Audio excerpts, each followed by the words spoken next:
hear people talk about, social media marketing and through advertising and all sorts of things. I have found that firsthand, the best ROI dollar for dollar will always be networking if you're in the right circles. So when you say experience, I used to go to 10 networking events a week. Sounds like a crazy number, but whether it's breakfast, lunch, or dinners, that was my goal, 10 networking events a week. So, I have companies that were nothing when I started them. And by going to 10 networking events a week, I was able to build them. So a lot of this is, really like in the trenches experience of things that I've seen at hundreds, if not thousands, of different networking events and spaces in my life. Yeah, so I want to start off with maybe some best practices for people to listen to because as someone who also loves going to network events, loves connecting with people, and obviously that for me has kind of changed over time, being, as a real estate agent early, at a very, very young age, 20 years old, getting into the industry. I know you started your company at a very young age. I know that for both of us, the world of quote networking events has changed from what it looked like at the very beginning of our careers. But I love to just kind of talk about just best practices that we've learned that we could instill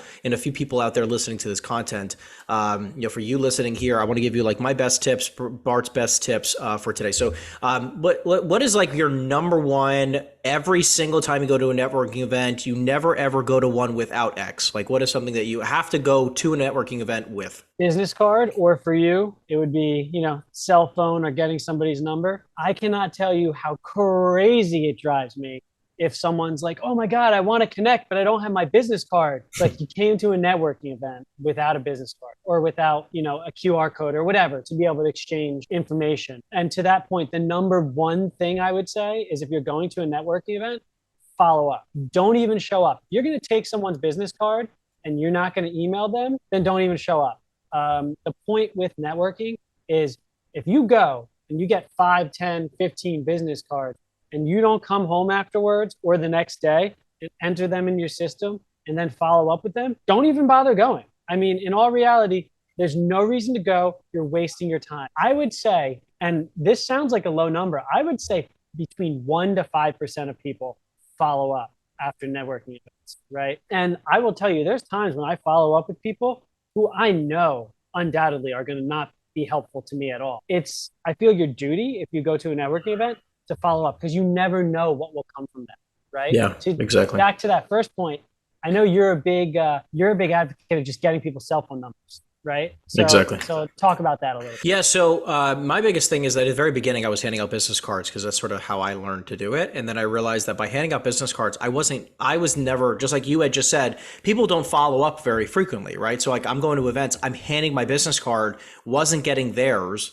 And then I was just expecting them to follow up with me. And obviously as a newer real estate agent, like it wasn't like something very common that people were just going to like, oh yeah, like I'm glad we connected yesterday. I got a bunch of people to give you. I found that it was way more lucrative when I can get their information. Then what ended up happening is that, it went from me having business cards to now me making sure I got their information, like a business card at the beginning of my career at first. And then all I had was their business card and sometimes they didn't have their cell phone on it. So now I've transitioned into, I don't even go with business cards. I haven't even had business cards, even for that matter, for many, many, many years, where I just walk in with my cell phone and I literally just say, oh, I just actually handed out my last business card. Let me get your cell phone so I can text you my contact info. I get their cell phone, which gives me all of the, basically the best way to follow up with somebody, which actually Simone, my fiance, would say that actually it would be even better to not only get their cell phone, but also their Instagram so that you can follow them and they can follow you because it's like free follow up in the meantime, right? So not only can you text them, but it's like a free, like, hey, I'm in your face every single freaking day because I post all the time. Definitely recommend maybe doing both,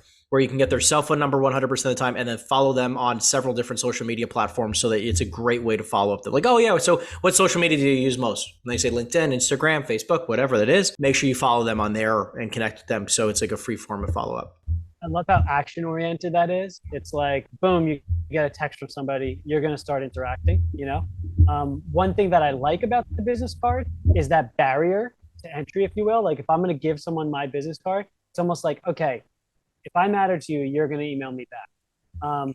Versus you're taking the first step oftentimes in texting them, emailing, which I think is awesome. I mean, the action step is great, but it also says like, how serious is this person, Yeah.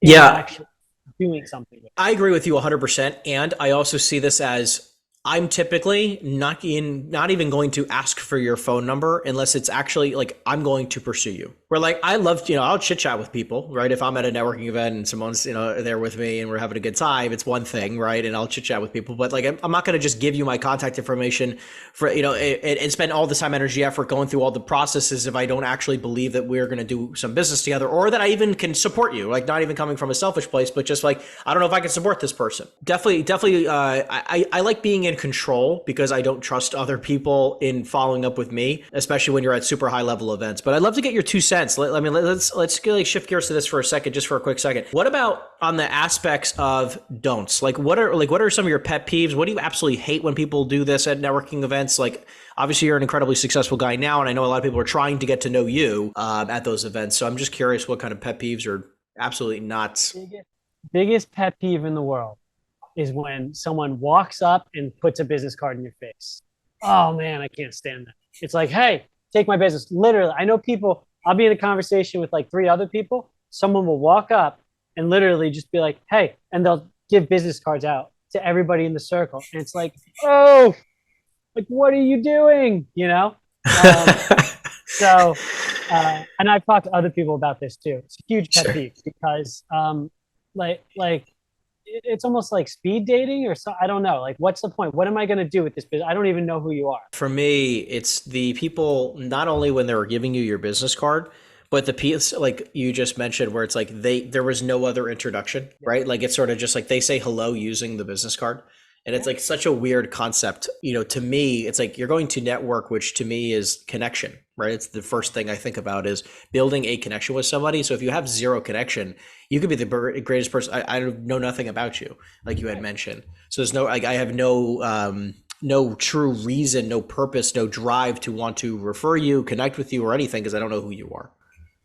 And so that just comes across funky.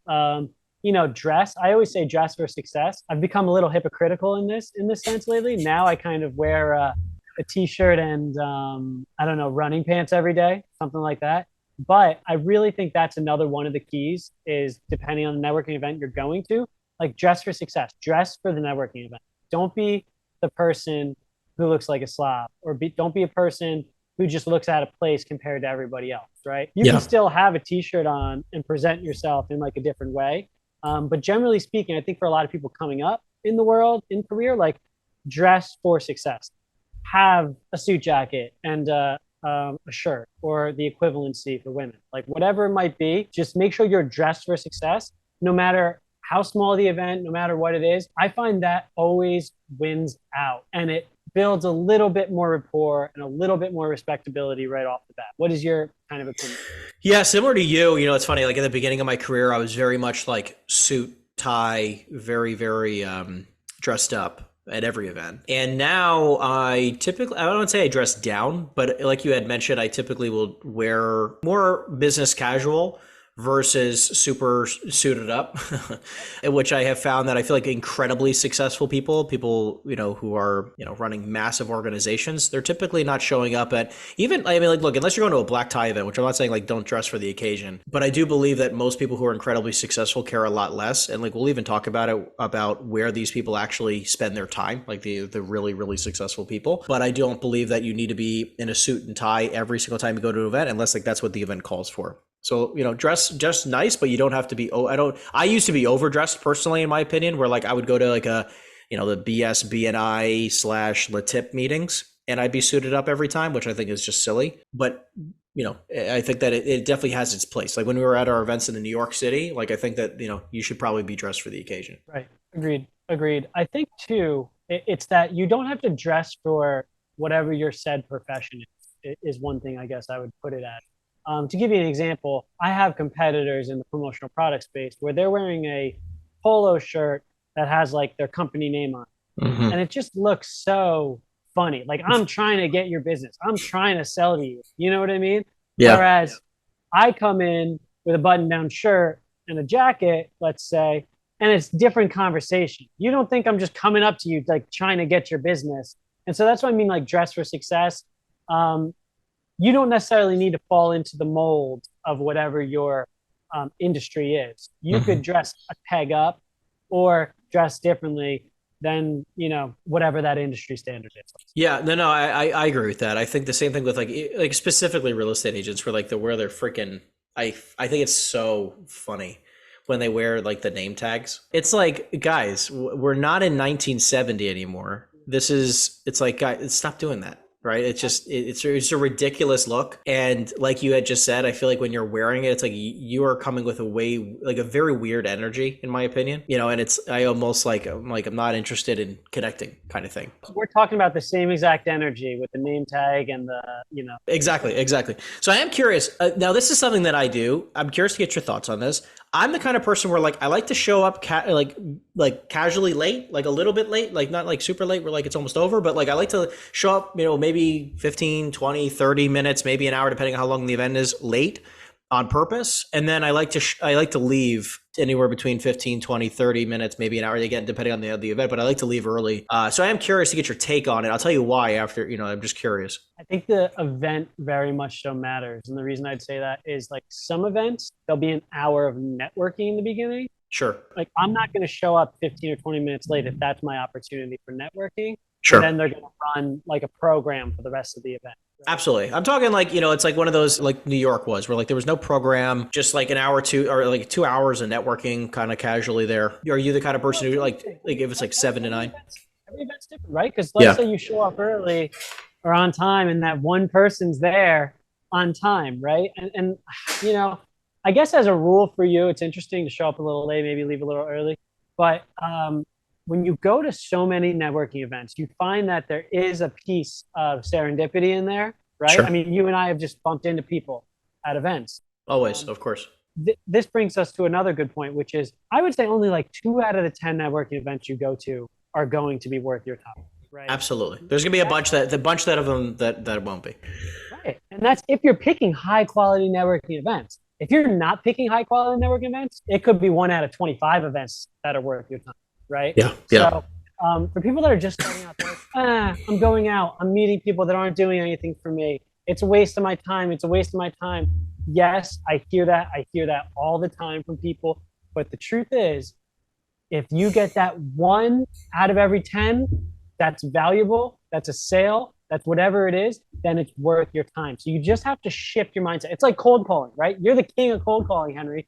It's like, if you get 1 out of 100, I know you get more than that, or 1 out of 200, whatever it is, then it's worth your time, right? Same thing with networking. I would say two out of 10 for me used to be powerful or worth it. And 8 of them are like, oh my Lord, I spent an hour here tonight, So it's not like you're going to hit a home run each networking event. And if you go in knowing that, you're better off. Yeah, I agree with that 100%. I think that the reason why I kind of came up with this idea of like showing up late, leaving early was because like my mentality has always been, I'm on a mission.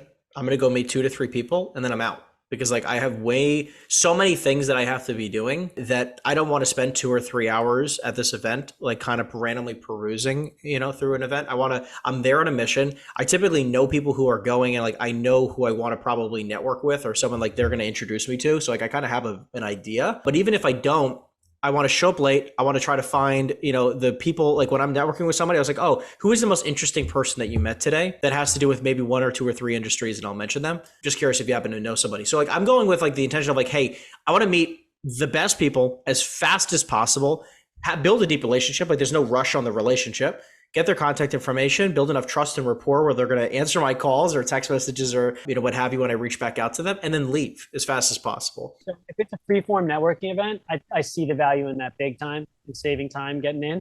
Another way to even be more laser focused on that I've used, that I actually use all the time now, is if I know somebody there or I know the person running the event, I'll walk up to them and I'll say, who are the 3 people that I need to know in this? Literally. Great point. Forward. Ask them, who's the 1 person I should talk to before I leave tonight? Who are the 3 people that I should meet? Whatever it is. And boom, oh, this person, that person, boom, they did the work for you, right? Yep. And it's even better when they intro to you. So the tactic in free-form networking works, but of course, if you're going to a dinner, let's say you're going to an event where they're honoring somebody. Yeah, you got to be on time. Yeah, I understand.